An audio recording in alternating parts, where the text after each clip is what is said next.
Welcome back to my YouTube channel. So, today's video guys ay ibabahagi ko po at ikukumpara natin ang kaibahan ng Hong Kong at saka Saudi or Middle East. So, baguhan ka rin ba? Or gusto mo rin bang mag-apply o naghahanap at nalilito ka ba kung saan ka ba talaga gustong mag-apply na lugar? Okay? Tapusin niyo po ang video ito para kahit man lang may konti kayong makukuha or mapili man lang kung saan ba talaga magandang lugar. Okay. Pero ang lahat talaga ay nakadepende na po talaga yan sa ating mga employer. So, wag niyo pong kalimutang mag-subscribe sa aking YouTube channel and please click the button bell na lang din para updated kayo sa aking mga i-upload na video. Okay. So, tara at samahan niyo ako.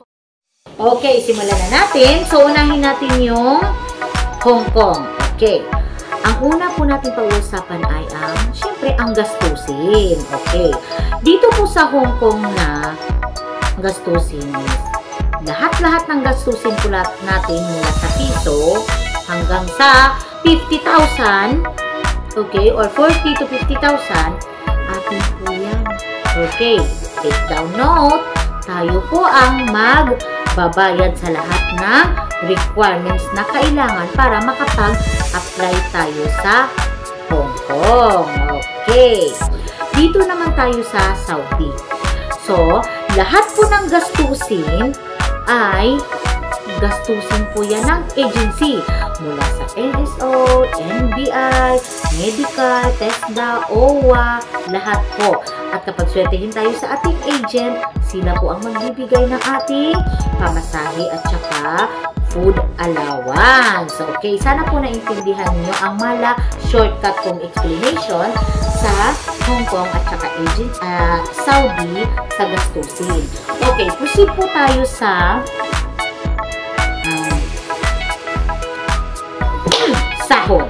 Okay, sa sahod. Sa sahod naman po is sa Hong Kong, medyo malaki po talaga ang sahod ng Hong Kong sa mga domestic helper at saka sa Saudi.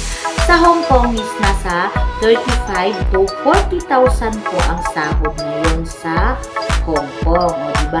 Ganun kalaki ang sahod ng Hong Kong. Ganun din kalaki ang process natin sa Hong Kong. Ngayon, punta naman tayo sa Saudi.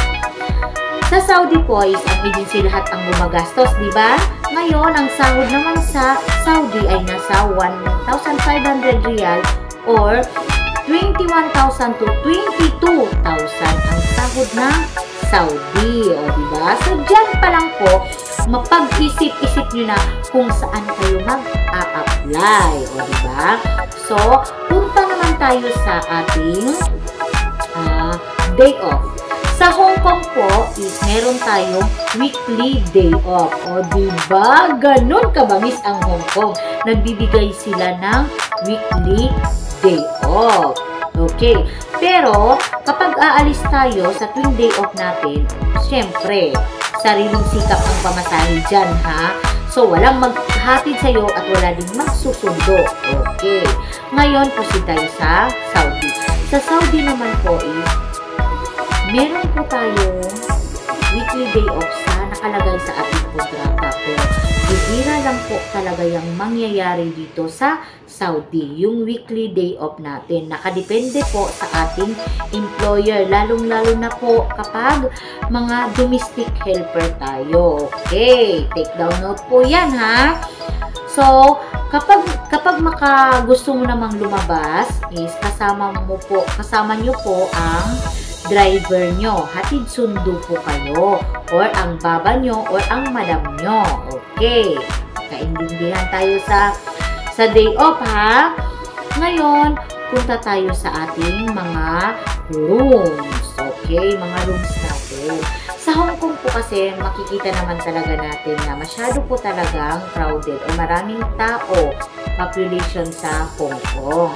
So, kapag po nasa condominium yung employer nyo, so, expect na lang po na maliit po talaga ang room natin. Napakaliit po talaga, as in, maliit po talaga. Ngayon, punta tayo sa Saudi. Sa Saudi naman po, since po talaga na issue po masyado ang privacy natin, so ang nangyayari po ngayon sa ating kontrata, nakalagay po doon na meron tayo talagang sariling room, kasi privacy talaga natin yun, kasi yun talaga ang palaging issue ng mga domestic helper, yung room natin. So kaya ang bago na ngayon, ipapabasa ng mga agency sa ating employer na isa po talaga na requirements yung ating privacy, yung room natin. So, medyo malaki po talaga ang room natin pagdating natin sa Saudi. Nasasabi ko po yan kasi pangalawang employer ko na po to. So, okay. Proceed tayo sa yearly vacation. Okay. Sa kontrata po natin sa Hong Kong is may nakalagay po dyan na meron po tayong yearly na vacation. So, babayaran po yun lahat ng ating amo or employer, yung ticket at saka yung yearly vacation natin. Pero nasa sa inyo na po yun, kung hindi po kayo uuwi ng yearly, sa end of contract po, matanggap nyo po yung vacation nyo sa yearly. Okay. Dito naman po tayo sa Saudi. Sa Saudi po is hindi po tayo makakauwi ng yearly. Okay. Nakaintindihan po. Wala po sa Saudi ang uwian ng yearly. Tatapusin muna natin ang ating contract bago tayo makakauwi. At saka, yung sa vacation natin, depende din po yun sa ating amo kung ibibigay po nila. So, para po magkaintindihan tayo, sana po naintindihan niyo po ang aking mga explanation. Hindi ko naman po sinasabing alam na alam ko talaga lahat, kasi iba-iba po kasi ang puso ng ating mga employer. So, kapag mapunta naman po tayo sa mga maswerte-swerteng amo, magbibigay po sila ng weekly day off or monthly day off dito sa Saudi. Okay, dito po tayo sa damit. Okay, syempre, simple lang yung pakinggan ang damit, pero may issue po kasi kapag pagdating sa Saudi. Sa Hong Kong po, as long as hindi ka naman nagsusuot ng masyadong hubot-hubad na, walang problema po sa Hong Kong. Okay, dito po tayo sa Saudi. Sa Saudi po talaga. Pag sa Saudi po, bawal po tayong gumamit ng mga maiikli na damit. Alam po natin yan lahat. Kahit po hindi pa po tayo nag-a-apply, aware na po talaga tayo kapag nasa Middle East tayo, bawal po yung mga maiikling damit. Okay. Sa food naman po, is nakadepende po yan sa ating amo, ha. So, dito sa Hong Kong, nakadepende din po sa ating amo kung medyo maganda yung ano niya, pwedeng free lahat yung food natin. Dito naman din sa Saudi, ganun din. Nakadepende din sa ating employer kung free tayo. Kasi meron kasing ibang employer na may sahod ka naman, so bumili ka ng sarili mo. Lalong-lalo na sa personal natin, mga personal needs natin. Wala talagang libre. Nakadepende din po talaga sa ating employer. So, hanggang dito na lang po, at maraming salamat po sa pag-watch nyo sa aking video. Sana po may natutunan kayong konti. Kasi kung meron man po akong hindi nasabi dito sa video ito, paumanhin po kasi hindi naman po talaga ako professional. Based lang po ito sa aking mga experience. So, maraming salamat po!